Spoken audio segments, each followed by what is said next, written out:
In an industry stuffed with marketing bullshit, empty promises, and Chinese-suited liars, one woman's had enough. She knows what it's like to have the wrong clients, no money, and no time for fun. But she also knows how to fix it. And on the Business for Superheroes show, she promises to tell the down and dirty truth about business, sales, and running away with the circus.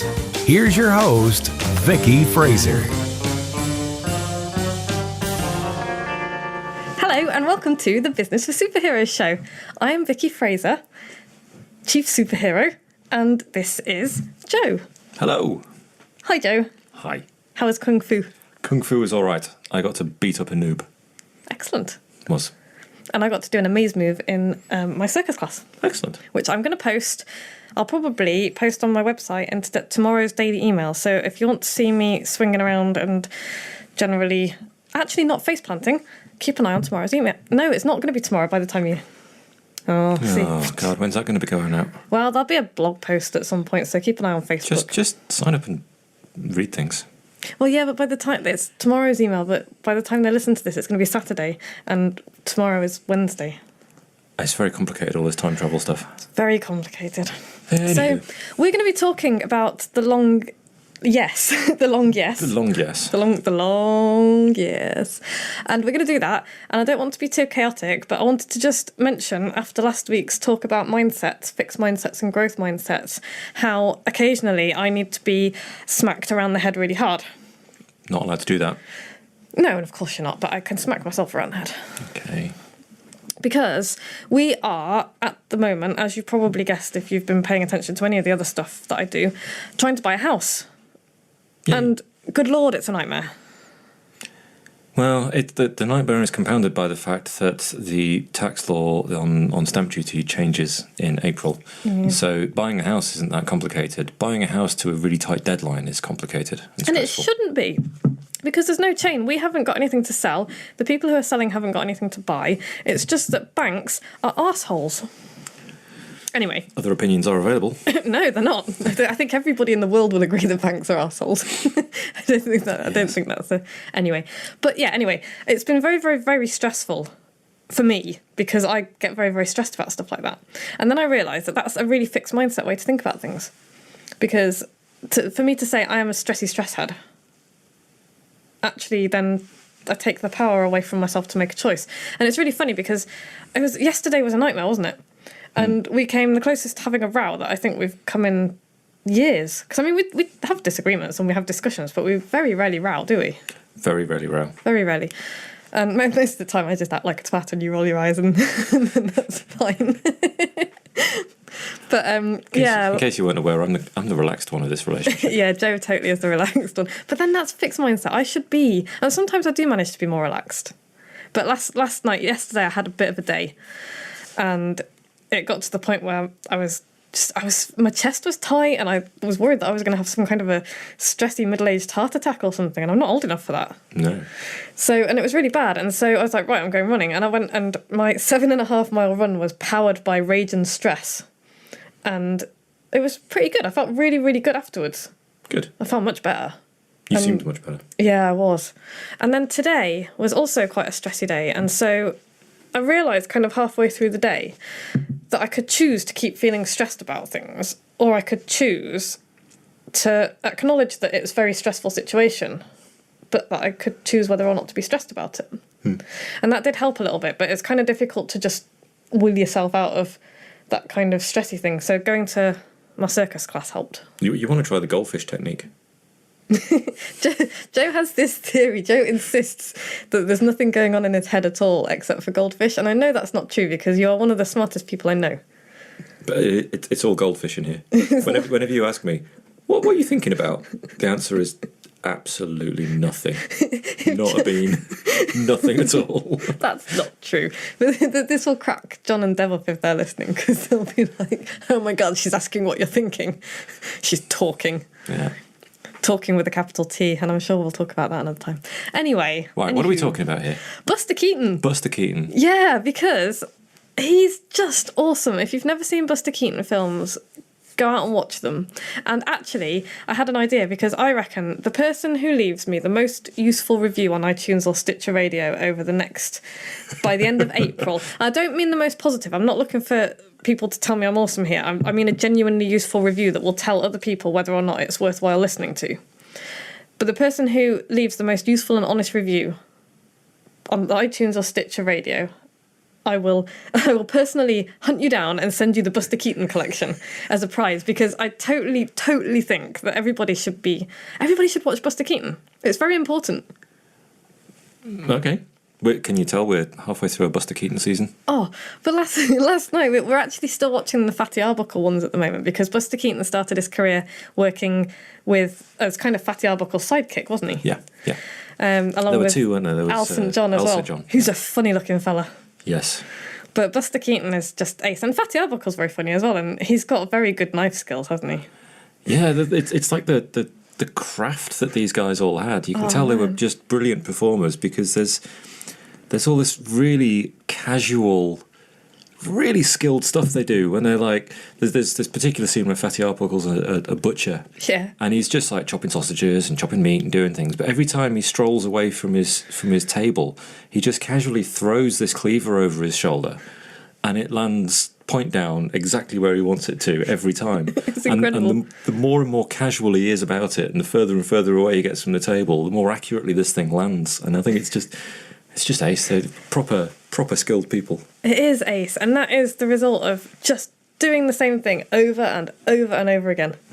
And that's a really important message as well. If you want to get good at something, I think it was Malcolm Gladwell who said, if you want to become a master of something, you have to put 10,000 hours into it. Have you heard that? I didn't know it was him, but I've heard that said. Yeah, I think it was Malcolm Gladwell. I might be wrong. I'm willing to be corrected on that. But yeah, 10,000 hours, which is about 8 years of working full time, I think. Okay. I think John worked it out. But yeah, it's a lot of time, and I'm not. Well, I'm probably there with writing, so I've been writing for a very, very, very long time. But as a business owner, I'm certainly not a master. I'm still learning. And I think everybody's always learning. Anyway, but last night we watched this Fatty Arbuckle film called The Cook, and it was complete. I mean, normally they have a story, like silent movies, okay? So, you have to kind of pay attention, and they have the cards. What do you call them? Yeah, I don't know. Where they tell you what people are saying. Yeah, like caption cards. Yeah, where they kind of tell you what's going on just in case it's not clear. And so they're silent movies, and normally there's a story behind them. It's often like Fatty has to escape from somebody, or Fatty gets the girl, or breaking into a girls' school to get to the ladies or something. That was hilarious. It's all a bit, yeah. Yeah, it's really funny. And so, some of it is really stuff that you kind of watch and you think, it's a totally different world, and you think, jeepers. So these were all, I think we're in about 1917, 1918. Yeah, but some of the actual films are set kind of 20, 30 years before that. So in one of them, you've got this bar, and you've got this black guy in there, and he's just they're shooting at his feet. Yes. For fun. To make him dance. To make him dance. And you kind of watch it and you think, good Lord, I can't believe I'm watching this. And then you have to sort of remember that this is a long, more than 100 years ago now. World. Yeah, different world. Anyway, last night's was utterly random. I still don't know what the storyline was, but it involved a chef and then the waiter. Yes. Buster Keaton was the waiter, Fatty Arbuckle was the chef. And he was like casually throwing plates full of things across the kitchen. And Buster would catch Buster them. would walk in the door, catch a thing, and walk out the door, and it would be Everything came out of the same pot. Yes, one big pot with all the things in it, including his jacket at the end. Including his jacket at the end, yeah. But at one point, Buster Keaton just starts dancing in the... Oh no, because there's a belly dancer, isn't there? There is a belly dancer. Belly dancer in the restaurant, and Buster Keaton joins in, as you do. And then he belly dances into the kitchen.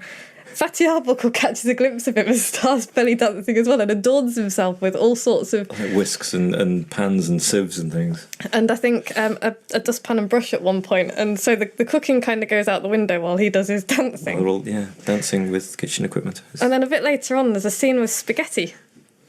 Yeah, I got the impression that spaghetti was kind of this ridiculous foreign thing Which it probably was back then. Yeah, only just arrived and was a totally new thing, and nobody knew how to deal with it. Because this scene was all about them trying to work out how to eat spaghetti for the first time. It was great. It was hilarious, and it made me laugh so much because, right, let me ask you, dear listener, how do you eat spaghetti? I eat spaghetti with a fork and a spoon because I like to twirl my spaghetti onto my spoon and then shovel it into my face. Whereas I would suggest that people who require a spoon for the twirling are probably one step up from a chimpanzee, and it's completely unnecessary. What you need is a fork and the plate that your spaghetti is on, and everything's fine from there on. So Joe and I have this disagreement about this, which means that It's not a disagreement. Which means that when Joe makes spaghetti and brings dinner in, I will quite often find on my plate a fork with a wooden spoon if he's feeling conservative, or an egg whisk if he's... Some other completely pointless implement for the eating of spaghetti, is my point. Chopsticks turn up occasionally. Yeah, spatulas are good. But I actually feel kind of vindicated now, because in this scene with the spaghetti, they were actually eating spaghetti with an egg whisk. Yes. And I wonder if somewhere in a previous life, or as a child, you saw this scene. And anyway, that was quite that was a 10-minute digression. Yeah, that wasn't so much a tangent as just completely the wrong direction for quite a while. Yeah, you know what, I think I'm going to give up on the idea of it. I'm going to have a vague theme, and then it's just... What's today's theme? The long yes. The long yes. Yeah, but I kind of have already gone into that because Buster Keaton understood the... this is going to be an awkward segue, people, so brace yourselves. You might get whiplash.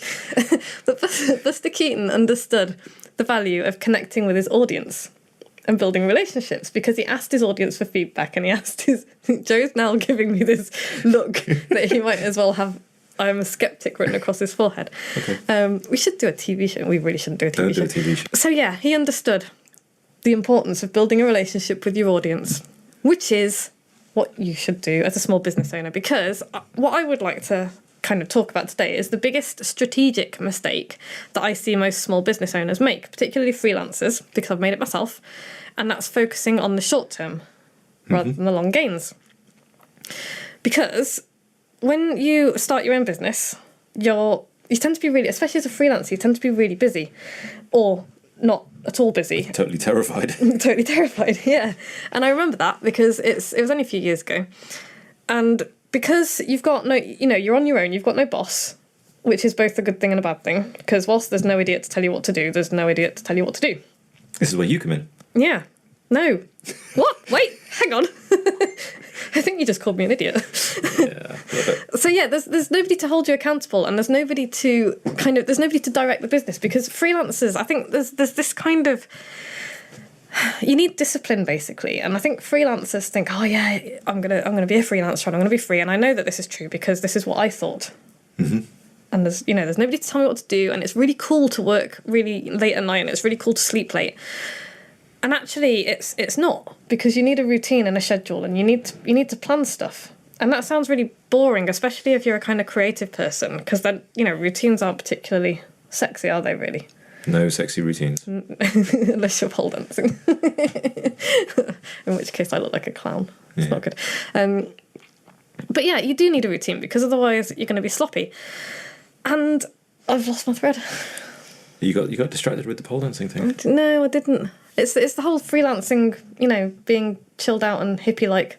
Yeah, sitting in a coffee shop, noodling around with your Mac, having a nice time. I don't do that, by the way. Not actually getting work done. No, that's not true, because I think actually when you've got work on, this is the problem. You'll get a few clients and you'll say yes to everything that comes along because you're scared. You need to pay the bills. You need to pay the bills, and so you are saying yes to absolutely everything because you can't turn anything down because you're sick of beans on toast and your landlord is shouting at you. Not a good place to be. No. So you're spending every waking hour working on your client stuff. Mm-hmm. Which sounds like a good work ethic and a reasonable thing to do. Well, what aren't you doing when you're doing all this stuff, Joe? I'm going to go with the whole feast and famine thing. You're going to work really hard for your clients, and then you're going to finish that work, and then you're going to wonder what happens next, and then your landlord's going to shout at you, and so it continues. Yes. And so what you're not doing while you're doing all this hard work is marketing. And that's why it's really, really important to have a routine. Because if you've got a routine, you can set aside time every day for marketing. And if, dear listener, you don't set aside time every day for marketing, hold out your left hand right now and slap yourself on the wrist.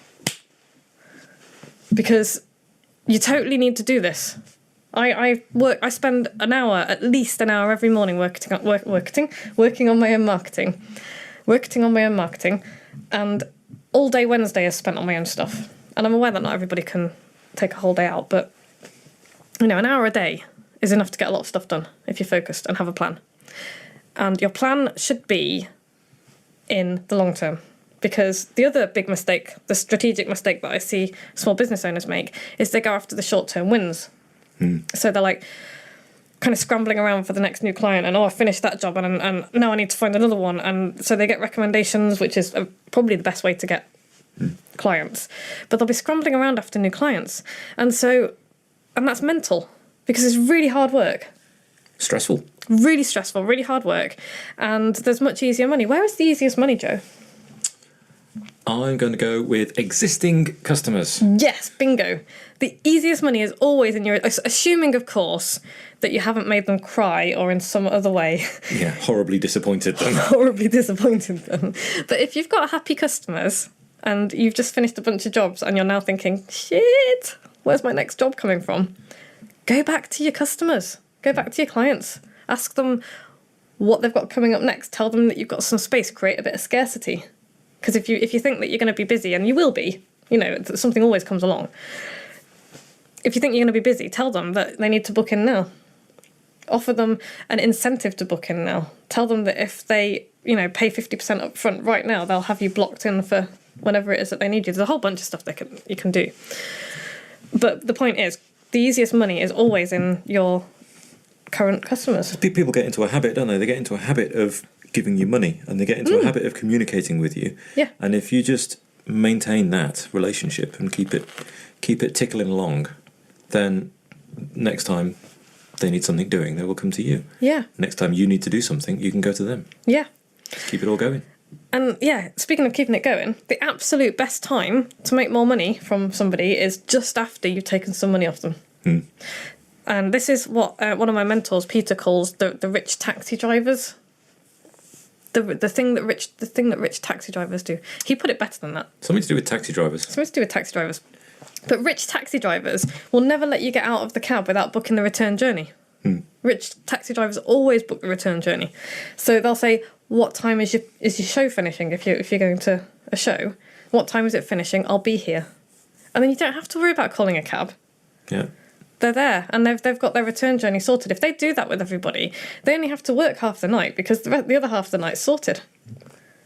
And if a taxi driver makes my life that easy, and it's then a pleasure to kind of be driven by, and he gives me his card, I'm totally going to call him every time I'm in that area. Yeah. So do what rich taxi drivers do. Book the return journey. And for you, as a business owner, that means that every time you speak to somebody on the phone, don't put the phone down until you've made the next appointment to speak to them or go and see them. Never leave a meeting without getting an agreement to contact them again. Yeah. What's the next step? What's the next step? Always what's the next step? Unless, of course, you've met somebody who's a complete tit and you never want to see them again, in which case you have my complete permission to just walk away and never speak to them again, because life's too short for that. Yeah. Or if they're I nearly said a bad word there. If they're a price buyer. What did you nearly say? I'm not saying it. Oh, okay. This they put explicit on the podcast, when we swear. Yeah. Oh, okay. Don't if it's a price buyer, if all they're trying to do is compare you to everybody else and they just want the cheapest price, don't bother. Yeah, because they're never going to be a relational customer, and that's an important word, because, in fact, relational client, because you've got two types of customers. You've got transactional customers, which are the short-term ones. They're the ones that you're going to be chasing, and they're usually going to be dreadful because they'll be trying to beat you down on price, and they're the ones who have done all the research, and the only thing that they're going to compare on is price. Yeah, look up the road does it cheaper. Yeah. Do one. Yeah. My answer is, okay, go to him then. Because normally they'll be back anyway going, oh, he didn't do a very good job. And then you can, depending on whether you're nice or not, go, ha-ha, in the style of The Simpsons. The other type of customer is the client, and it's a relational client. And that's the person who sees you as an expert and who wants your expertise and values your expertise. It's all about being paid for what you've done, not what you're doing. And who understands that you're the person who's going to solve their problem, and they want to come back to you and they want to build a relationship. They're not just after a one night stand, a quickie around the corner in the alleyway against the bins. I took that too far, didn't I? Yep, that one a bit far. they're after a nice meal and a life together, man. Right. Cool. Oh man, this reminds me of the chap who wanted to pay you in chips in the early days. Do you remember him? Oh my god, I'd forgotten about him. Yeah, that was hilarious. He was great. He wasn't great. He was optimistic. He never paid one of our friends for a tin of paint. Yeah. Oh man, that was hilarious. Yeah. Yeah, he actually did try and get me. He beat me down on price. This was way back when I was very naive, very new freelancer, and I thought that 75 quid for a press release was a good deal. and he was like, "Oh, how about 50 quid and some chips?" And even back then, I just kind of looked at him and went, "You're fucking kidding me, right?" He ran a chip shop, by the way. Yeah, he did one. He ran a chip shop. He wasn't just being weird. Yeah. But yeah, he was amusing. That was funny. Yeah. It was funny. But yeah, build relationships with people. And the absolute easiest way that I can tell you to do that, and this isn't going to surprise anybody who knows me, is email marketing. It's low cost, low effort. It'll give you tons of practice writing compelling copy. And it really does build a relationship with your list. I've had a bunch of, every time I write something about my life, about my personal life, I get tons of responses from people. I wrote a thing about International Women's Day today. So, we're recording this on Tuesday. And I was expecting some hate mail, actually, because you always get some dickhead sending you hate mail when you talk about something vaguely controversial. I've had no hate mail at all. I'm almost disappointed. But I've had a whole bunch of really supportive messages off men and women, actually. One of my mates, Mark, hi Mark, told me to go make him a sandwich, which is fairly predictable. and then he later confessed to me, by the way, that he took his girlfriend breakfast in bed. So there you go. And then I had a really, really thoughtful and considered response from Danny, who is taking my Published in 90 Days course, and who thought that I was being... Because as he said himself, he's got a big chip on his shoulder about stuff like that, but he thought that we were on different pages, and actually we weren't at all. It's just that we were expressing ourselves in different ways, and we've had a really cool discussion about it. And that, that's a relationship that I'm building up with people, and, I'm making people think, and I'm making people care enough to get in touch with me. And that means a lot, not just because I know that these people are going to be my best clients eventually, and they're going to be the people that I want to help and who are going to get the most value out of me, but because it gives me the warm and fuzzies, man. Nice. Yeah, it is nice. I really, really, really I want to create a kind of community where people feel safe to disagree with each other, because it's really difficult these days to hold an opposing opinion without the other person feeling attacked or assuming they're being attacked. And that can be really frustrating, because it means that when you meet somebody who disagrees with you, it's difficult to have a discussion. And I love smart people who disagree with me, because you learn so much from people.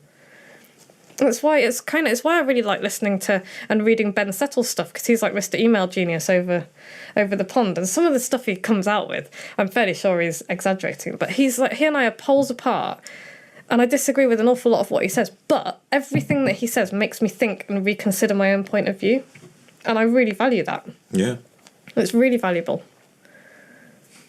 So I kind of went off on another tangent then, but build relationships. Yeah, build relationships. But build real relationships. One's actually with you. Yeah, not a persona. Not some horrible public persona that you're prepared to share. Yeah, build a real one instead. That's much nicer, and it means that when you get to work with these people eventually down the road, when they come to you, you can be honest with them, and they can be honest with you, and they already know how you behave and the language you use, and the expectations are all honest and true, rather than... Your goal should be, when you meet somebody in real life, if they've only been on your email list before, is for them to say, "You're just like you are in your emails." And that's what people say to me. And that when they say that, I know that I'm doing a good job, because, and this is helping. This podcast is helping as well, because obviously we'd find it very difficult to fake this kind of ill-prepared to madness. Yeah, to pretend to be this badly prepared would take quite a lot of work. Yeah, I can't imagine putting that much work in. It'd be tough, wouldn't it? Yeah. And also, I know we're doing a good job, because did I mention this last week about Jen? our friend Jen. Jen's awesome. Hi, Jen. Jen listens to the podcast, and she moved away, and I really miss her. And we're going to be doing Eurovision again this year. Woohoo! Because I bloody love Eurovision. Anyway, Jen texted me the other day to say it's like we're hanging out with each other, and that just brought a tear to my eye, because that means that we're being real. Yeah, genuine. And we are. We really are this chaotic. We're not making it up. We are really this disorganised. Yeah. But we're not like this like perfect sugary couple either, though, which is kind of why I wanted to punch my head in last night. No, I didn't want to punch your head in at all. I'm so not a violent person, listeners. I'm not. I read that note. You see, that's really bad. Anyway, the other thing being honest is, we'll do, back at the ranch, the other thing that building an honest relationship does is make the idiot fuckweasels who turn up... Explicit. who turn up on your mailing list by mistake. They will hear your voice, they will read your emails, and they will go, oh, I don't want to deal with this person, they're an idiot. And then they will go away. And then you never have to deal with them as a client. Yeah, occasionally they might tell you to fuck off and die, because that did happen to me once. But most of the time they will unsubscribe. Every now and then they might send you a really condescending, nasty email. And I got one a couple of weeks ago, I think I mentioned it, which was worse than the fuck off and die one, because it was awful, wasn't it? It was pretty grim. But the best part about it is that we never have to work with them. No, and they just take themselves away. It's amazing. Yeah. It really is. It's like prepare all the clients that turn up now, all the lovely customers, and we love you. They all turn up knowing what to expect and how to behave. Yeah, and knowing that it's okay to disagree with me, and I'm not going to lose my shit over it. And you know, if I'm disagreed with on the basis of no facts, I want people to present me with a reasoned argument and facts. I don't just want people to, stick their finger in my face and go, you're wrong and you're an idiot, because that will piss me off. But, if you've got a good reason for disagreeing with me, then, go wild. Yeah, crack on. Yeah, because I do not claim and never have claimed to be the fount of all knowledge, because mostly I think I'm bumbling along. And on the evidence of this podcast. Bumbling along. But it's really good fun. It's all right, isn't it? I've run out of beer. I haven't. I know. You've been talking. You've been talking too. Talking with a little T rather than a capital T. I know. So yeah, relationships. Build relationships. The money really is in the long-term relationships with your clients, and they should be clients. And by the way, the old definition of the word client is somebody who is under your protection. And that's a really good definition, because that's how I see my clients. Even though clients suck, and all clients suck, and my clients, if they're listening, will agree with me, because they have clients and all clients suck. But your clients are under your protection. I love my clients, by the way. I was getting a bit frightened there. No, I do love my clients. But, my clients will my biggest, most favourite client, he tells me all the time that clients suck. He's like, you're going to get sick of me in a few months. Sick of him already, really. That's just because he poked you in the eye. Anyway, build relationships with people, and it will repay you many times over, not just in cold hard cash either, but in an enriched life. A more pleasant business experience. Yeah, more for pleasant. Everybody. Yeah, nobody wants to feel like they've been wham bam thank you ma'amed. Well, some people do, and there's a special niche for that, but that's not the way to long term. Anyway. Yeah. So yeah, relationships. And we're going to talk a little bit more about building relationships next week, because I'm going to be talking about the endless joys of direct mail, because I love direct mail. Direct mail being? Shit you get through the post. Shit you get through the post? Yeah. Okay. It's awesome. Is that really the definition of direct mail? It's my definition of direct mail. Okay. But the thing is, you want to make it not shit. So not maybe shit we should call it yeah, not shit. Awesome stuff you get through the post. Okay. So yeah, we'll talk about that next week. And I've also got a few treats lined up with various people that I'm interviewing over the next few weeks, and other things too. So big surprises. Big surprises. Well, some surprises. Interesting things. Don't expect a helicopter or anything. No. Rufflecopter. Anyway. Cool. Right. Right, yeah. We'll be off. Yeah, let's just call it quit to this and find some more beer. If you fancy, learning more about building relationships, and you want to deepen your relationship with me, you can go to in Easy now. a totally, non-weird way. Go to businessforsuperheroes.com/inner-circle and join us if you dare. No, don't if you dare, because they're lovely. Really proper, lovely group of people that I love very much. I love my inner circle. They're awesome people, and they're doing things, building relationships, doing things. Fabulous. Supporting each other. Yeah. Telling each other they're idiots when they come up with daft ideas. No, they don't do that. Do they not? No, they're polite about it. Oh, okay. They're more polite than I am. No, they are very supportive, and they are honest, and they are good. Coming out for a curry? We probably should do a curry at some point before we shuffle off to the wilds of Herefordshire. We've had a couple of curries. Might be time for another one. I think it should be. And it's my birthday soon. Yay! Woo! Cool. So same time next week, going to be talking about direct mail and some of my favourite direct mail examples and things. And have a splendid week. Build relationships. Don't do anything I wouldn't do. Or at least don't get caught. And we'll see you then. Thanks, Joe. No worries. Ta-ta. Bye. Like what you've just heard? Tell your colleagues, tell your friends, send them to www.businessforsuperheroes.com/podcast.